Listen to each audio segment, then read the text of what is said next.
Então, quando a gente olha e atende essas crianças, a gente vai poder entender que essa criança está inserida nesse ambiente social, nesse ambiente familiar, ela tem características próprias, sim, também, né? E a gente poder olhar um pouquinho como que está essa rotina, como é que estão essas atividades dessa criança, e como que a gente pode, de alguma maneira, e aí, enquanto terapeutas ocupacionais, ajudar essa dinâmica dessa vida aí dessa criança dentro aí do que ela faz, né? Do que ela vive no seu dia a dia. Alguns artigos são bem interessantes que vão estudar a experiência e a vivência das famílias, né? Que têm um filho com autismo. E é interessante, pessoal, a gente tem uma aula específica aí da pós, tá? Também para trabalhar todo esse aspecto familiar e social da criança e do adolescente com TEA. É uma aula onde aprofunda justamente os momentos diferentes dessa vivência da família, desde o início, quando ela recebe o diagnóstico, muitas vezes aquele início onde ela tem uma certa resistência para aceitação, uma vivência, a gente vai olhar um pouquinho hoje aqui, muitas vezes onde isso é muito presente e forte, né, onde as famílias têm que, de alguma maneira, lidar com um processo de luto, né, de luto no sentido de ela entender a perda daquele filho idealizado, né, e que quando ela percebe, ela se depara com o diagnóstico do filho com autismo, ela entender e como ela pode lidar e de fato aceitar aquele filho, né? Olhando as suas capacidades, olhando o seu potencial, olhando aquele filho real que ele tem, né? E isso é muito comum dentro da vivência dos familiares. E a gente tem um estudo, né, que foi feito, um estudo qualitativo, que a gente fala, que é um estudo feito com entrevistas com familiares. E nessas entrevistas, as famílias trouxeram algumas vivências de como é esse contexto, né, em ter um filho com autismo. Então, eles trazem uma categoria importante que essas famílias trouxeram, é o impacto do diagnóstico na vivência familiar, né? Como que isso muda a dinâmica das relações da família, a gente sabe que dependendo da estrutura, do vínculo, né, da relação que aquela família tem entre si, e aí principalmente a gente pode dizer entre o casal, o momento do diagnóstico é um momento que é um impacto bastante grande, né? E é fundamental que essa família tenha uma relação de apoio, né, inicialmente, porque é um momento desafiador, é um momento difícil, e a gente sabe que nesse momento ocorrem muitas situações onde os casais, por exemplo, acabam se separando, ou porque um não aceita, ou porque muitas vezes, e é muito comum, infelizmente, né, onde os pais acabam deixando essas mães com os filhos, né, por não conseguirem lidar com essa situação, com essa necessidade aí de apoio que eles vão precisar dar para essa família. Então, isso é muito comum também, infelizmente, né? E isso gera muitas vezes essa sobrecarga para as mães, né? Isso é muito comum a gente ouvir, pegar as famílias, né?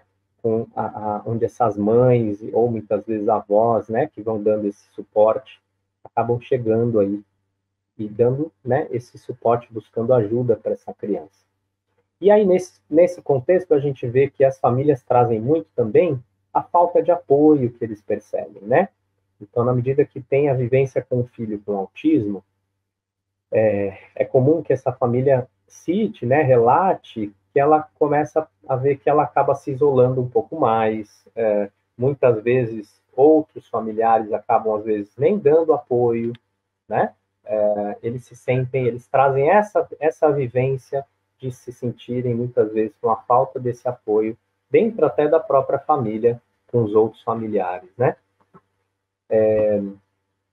Também é trazido aí um ponto importante dessa vivência familiar, de como essa família vai entendendo ao longo do tempo, e claro, entendendo e conhecendo essa criança, sua necessidade específica, a vivência de preocupações sobre o futuro, como que ela pode lidar aí com essa criança, com esse jovem aí crescendo, né?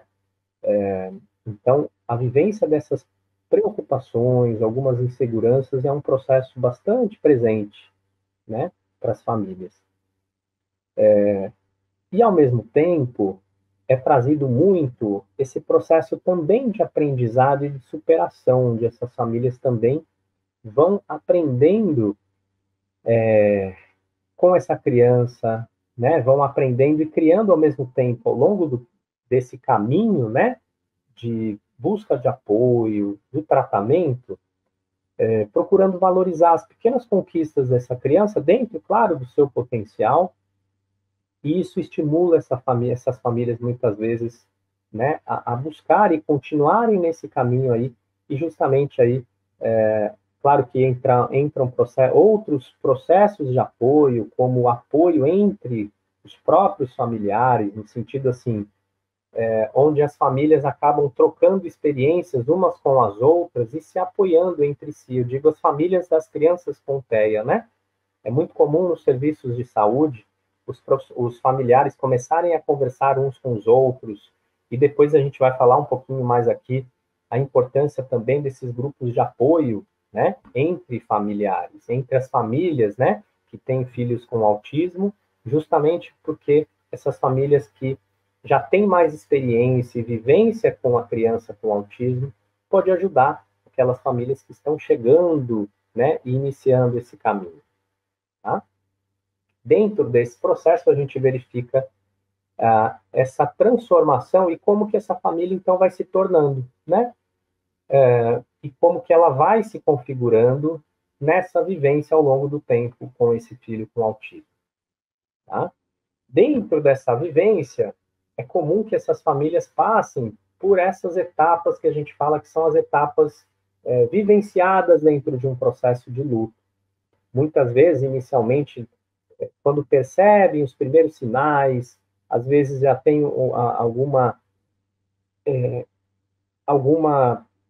um comportamento mesmo, ou aquele familiar acaba negando, achando que não, isso, né, vai passar, ou a criança ainda vai se desenvolver, e até mesmo isso chega ao ponto do próprio diagnóstico, onde os familiares muitas vezes podem ter esse tipo de reação, né, de atitude de negação sobre o diagnóstico, não aceitando, como assim, meu filho não tem autismo, né? E esse é um primeiro caminho, é uma primeira vivência, muitas vezes natural, porque, como eu disse, essa família, ela, e como qualquer família, né, quando tem um filho, tem uma expectativa do filho, né, de como vai ser esse filho, e quando se depara com o diagnóstico, isso acontece não só com autismo, tá, pessoal, mas com qualquer outro também diagnóstico que muitas vezes as famílias recebam sobre os filhos, acaba isso gerando um impacto. E aí isso vai gerando um processo, muitas vezes, que da negação, a família pode viver ter uma vivência onde eles referem, tá? Isso muito foi estudado a partir da própria fala e vivência das famílias, né? Onde eles também, num segundo momento, acabam se sentindo injustiçados, mas como assim? Comigo? Por que comigo? Por que eu tenho um filho com autismo? Ou isso serve para outras condições também, como eu falei, não só restringindo ao autismo, mas isso acaba, né, ocorrendo como uma outra vivência nesse caminho, né, dentro aí da vivência das famílias, aquele outro momento onde a família então passa a se abdicar de tudo, justamente para estimular essa criança até o ponto de buscar justamente como se assim, não, é impossível, a gente vai reverter essa situação, né? E aí tem um movimento que inicialmente, claro que ele é importante, porque já tem uma busca de apoio, né, de ajuda e de tratamento, mas por trás tem uma necessidade é como se a família, então, como a gente até já ouviu falar, vocês talvez já devam ter ouvido falar, não, eu quero tirar o meu filho do espectro, né? Mas isso são processos que a família muitas vezes vai trazendo, até o ponto onde essa família também passa a vivenciar, muitas vezes, aquele um outro momento onde ela começa a aceitar, mas essa vivência de alguma... de emoções, né, no sentido de uma certa tristeza, uma certa frustração ou isolamento, e isso também é próprio, muitas vezes as famílias relatam que, por terem um filho com autismo, acabam se isolando um pouco mais da vivência social, né? Evitando levar esse filho para ambientes externos, ou por medo, né, de julgamento, ou até pelo, às vezes, estresse que aquela criança acaba passando, como também, às vezes, né, a gente sabe que o estigma ainda é muito grande, né? Então essas famílias acabam se isolando, e esse é um outro momento, até chegar, né, à etapa da aceitação. Então isso é um caminho de transformação, né, um caminho que, nem dentro desse processo, o nosso papel, né, enquanto profissional de saúde, ele é muito importante, né? É muito importante, tanto no processo da escuta, do acolhimento dessa família, né? Da orientação sobre essa família, né? Para essa família, passando informações e muitas vezes começando a mostrar para essa família que existem caminhos, né? Caminhos possíveis dela poder, né, aprender e seguir.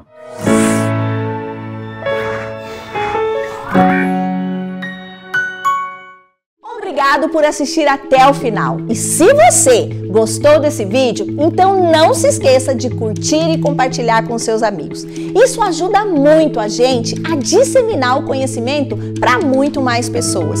E se ficou alguma dúvida ou sugestão, pode deixar aqui embaixo nos comentários, que teremos o maior prazer em responder. Eu adoro quando vocês contam as histórias de vocês em sala de aula, porque isso enriquece muito a discussão. E aqui na Rema, o conhecimento não tem fim. Quer saber mais? Clique aqui no vídeo que está aparecendo na sua tela para aprender ainda mais. Até a próxima!